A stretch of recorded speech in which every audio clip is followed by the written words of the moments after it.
بسم الله السلام عليكم ورحمة الله وبركاته وإذن سلام ميل كستو جوجتين سومالي وين وإذن سلامي سو دواذا waxaynoo wada rajeynaa cimri dheer ee caafimaad insha allah maanta waxaa idin la wadaagayaa kambaalo guryaha ku yaala qaar marka maasha allah xaafad aada u qurux badan maalin dhowda laygu casuumay waan soo duubay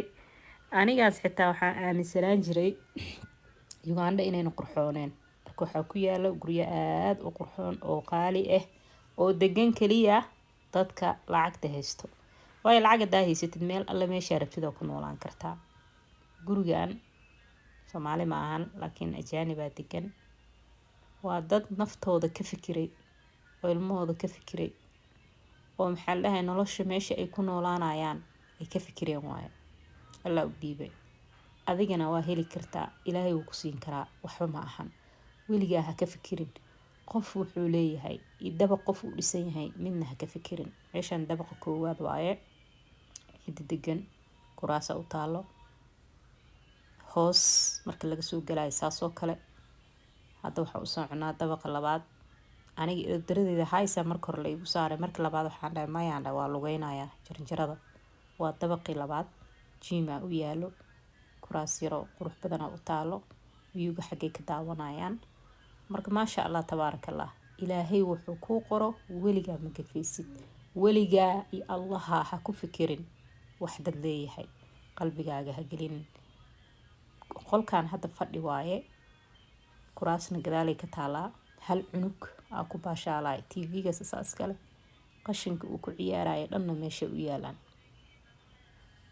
waayo gurigu waa lagula degan yahay kaligaa ma deganid ilmaha markay kula degan yihiin xaqooda inaad siisid waaye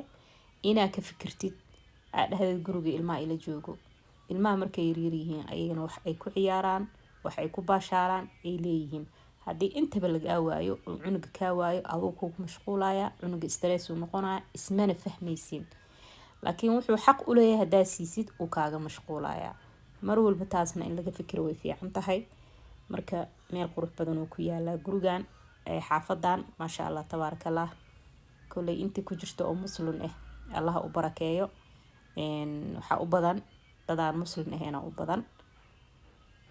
marka maasha allah tabaarakallah kulay ayagana ilaahay siiyay ayagana waa adoom ilaahay abuurtay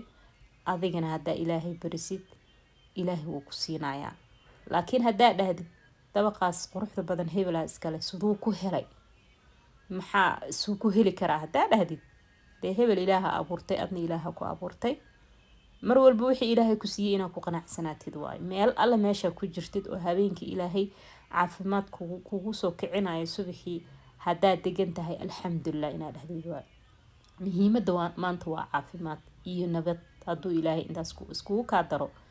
qof dabaq degan waxba kama tuugaysid adaa ka sharaf badan adaana ka qiimo badan marka mar walbo qofka walaalka haduu ilaahay wax siiyo ama meel qurux badan uu ku nool yahay waxa leedahay ilaah u barakeey ilaah anigana isii maaha inaad dhahdid sidoo ku helay maaha inaad xanaaqdid maaha inaad ganfuurka taagtid maaha inaad salaanta ka jiratid soo dhawaada meel kasta maaha inaad u carootid wixii ilaahay ku siiyo waa inaad ku faraxsanaataa dadaal inaad sameysaa waayo qofka bini aadamka haduu dadaalo oo niyadiisa ay saafi tahay wax walba uu helayaa laakiin qalbiga hadaa ka bugtid oo qofkaas wuxuu haysta kaliya adi aa ku mashquushid weliga horumar ma gaaraysid marka ugu horeyso waxa ka hooseeya fiiri oo naftaada fiiri qofkaas bini aadam way Allah abuuray adigana Allah ku abuuray haduu doono asaa ku siinaay haduu doono kuma siinaay laakiin waxa aaminsanahay maanta haddaan nabad ku seexdo oo nabad ku soo tooso oo aan caafimaad qabana soo tooso alxamdulillah taajirnimo iyo dhiman ma jirto waayo waxaan ogahay hadaa caafimaad qabo aan noolahay